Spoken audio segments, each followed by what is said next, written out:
Welcome back to the Deep Dive.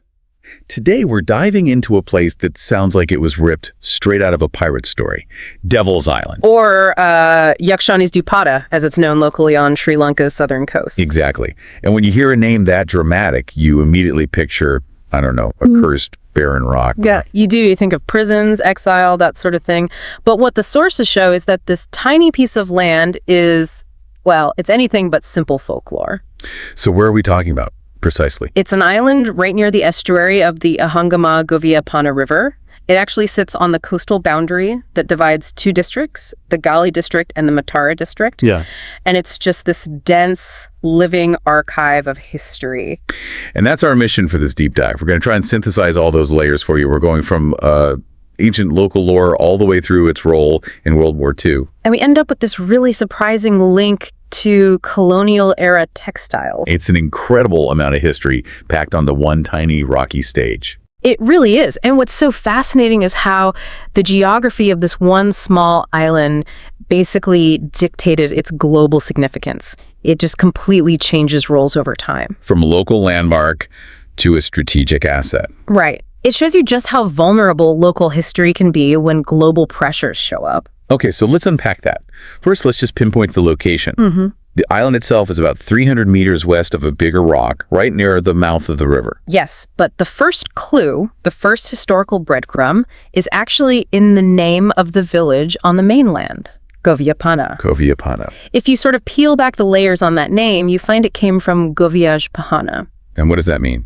Well, Pahana and Sinhala means stone, so we're talking about the stone of the farmer. The stone of the farmer. Wow. I mean, that sounds foundational, doesn't it? Like a real community marker. Absolutely. It implies stability, local ownership. This is long before any colonial powers arrived. Think about it. For a farming community in a coastal area, a big, identifiable stone would be vital. It could be a boundary marker for a field, or maybe a landmark for fishermen coming back to shore. Exactly. It creates an identity that's rooted in the land. And then, over time, Goviyaj Pahana just gets smoothed out to Goviyapana because, it's easier to say. Right, that makes sense. So that sets the pre-colonial stage. But what about the island itself, Devil's Island? What does it actually look like? It's a place of contrasts, really. The side facing the mainland is green, it's a bit more sheltered, but the side facing the open ocean is just relentlessly rocky and battered by the waves. So it looks the part. It looks dramatic. It really does, which is probably how it got that Devil's Island name in the first place. And this is where the sources give us a pretty serious warning because they mention that the island used to be bigger. It's shrinking. That's a critical point we have to keep in mind. The sources are clear that it's distant, its prehistoric past is unknown, and the island is getting smaller today. And not just from natural erosion. No, and that's the key. It's erosion from the sea, yes, but also, and I'm quoting here, from human activities. So the archive is literally disappearing. Whatever clues were in its geology might already be gone. Or they're washing away as we speak. The history's being consumed. Which is, in a way, a perfect transition to the period of maximum human intervention, World War II. 1939 to 1945. Suddenly, this little folklore-heavy island becomes a critical piece of real estate for the British. A huge strategic shift. It's a radical shift, and you can still see the physical scars today. The British built a stone road, a causeway, all the way out to the island. Wait, a permanent stone road? Just for a temporary war? That seems like a massive amount of effort. It was, and it tells you just how essential they thought this little island was for defending the southern coast. Can you still see it? You can. Parts of that line of stones are still visible today, just emerging from the sea at low tide. It's really incredible. So this permanent link, it must have allowed them to use the island constantly. It did, and they used it for three main tactical functions. Okay, what were they? First, and probably the most brutal, it was a shooting range. They just used parts of the island as targets to train soldiers. So this little rock was just being constantly fired at. Yes, a place for active war simulations. The surface we see today is probably still littered with evidence of all that military practice. And the second function? That links right back to the island shrinking. It does. Resource extraction. This is where the human activity becomes geologically destructive. They took huge numbers of stones and a lot of clay from Devil's Island for military construction projects nearby. So they weren't just occupying it, they were literally consuming the island itself to fuel the war. Precisely. And we know where that material was going. To the Kogala war zone. Exactly. And Kogala is a huge strategic hub. It was a major seaplane base for the Royal Air Force. So this tiny island was sacrificing its own substance to build one of the most important Allied bases on the entire coast. That's the perfect way to put it. It was a training ground, a supply depot, and then there's the third function. It was a watchtower. That makes perfect sense, given its location. Soldiers were stationed there around the clock, scanning the sea and the sky for enemy planes. It's got this perfect, elevated, unobstructed view for miles down the coast. So intelligence, training, and supply, all packed into one tiny island. It's a textbook example of how military powers operate, but it's always at the expense of the local environment and its deeper history.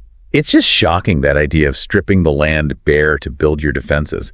But speaking of human markers, let's pivot to maybe the most surprising part of this whole story. Yes, this is where we shift from war to culture and commerce. On the western end of the island, there is another strange formation, a small stone sitting on top of a bigger rock. And the locals recognized it as something very specific. They did. If you're looking from the shore, this little rock formation looks exactly like a traditional sewing tool. A lace pillow. In Sinhala, Arenda Kataya. So, of course, the villagers call it the devil's lace pillow. Yakshani's Arenda Kataya.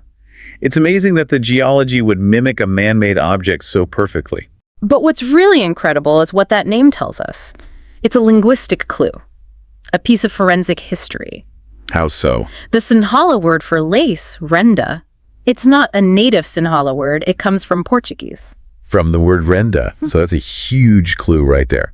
The Portuguese were the first major European power on the coast. They were, followed by the Dutch, who really took over that whole area. And what's fascinating is that the lace industry, the textile industry, it was widespread all along the coast there. Right around Galle and Matara. But it really boomed during the Dutch era. They're the ones who standardized it and turned it into a major trade. Okay, so we have an industry that peaked under the Dutch, but the name for the tool renda is Portuguese. What does that tell us? It means that story, that name for the rock, has to belong to that colonial period, either the Portuguese or the Dutch era. It shows that the craft was established enough for locals to use that Portuguese-derived word to describe a rock. So it anchors the island's human history long before World War II. Far beyond it. This single rock formation connects the island to global trade, to specific human artistry spanning multiple colonial periods. That's incredible. The farmer saw a pahana, the British soldier saw a watchtower, and the local lace maker saw a renda kataya. Different communities assign completely different values to the exact same piece of ground. For one, it's about sustenance. For another, it's about defense and economics. And the name Devil's Island almost feels like a local warning against those outside forces that would come to, exploit it. It could be. And today, those forces are less military and more commercial. Right. The sources say that despite its really complex past being used as a target mined for stone, the island's extreme beauty has made it a tourist hotspot. A complete 180 from its wartime function. It's now a recreational destination. You can even get a boat out there if you don't want to swim. The military base is now a scenic backdrop. The ultimate transformation. So when we put all of this together, what do we have? It's a small coastal rock that holds the history of an ancient farmer's stone, British military strategy, resource extraction for a world war, and this deep connection to Portuguese and Dutch textile history. The island's story is just a profound lesson in the layering of history, but let's go back to that point about its vulnerability.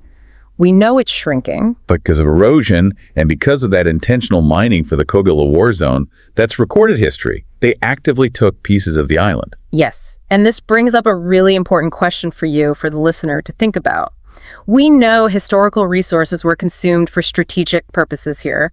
The island is still shrinking today. So how many other crucial, undocumented historical clues are we losing globally? Not just to time and erosion, but to intentional, strategic human intervention. Exactly. How much of our history is literally being washed away or, carted off to build something else? You have to wonder what was on that island before it shrank.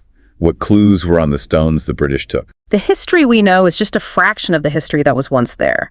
It makes you consider that every piece of land, no matter how small, holds secrets just below the surface. Secrets that are often just collateral damage. It makes you wonder, doesn't it? What hidden history is contained in the geology of your own landscape?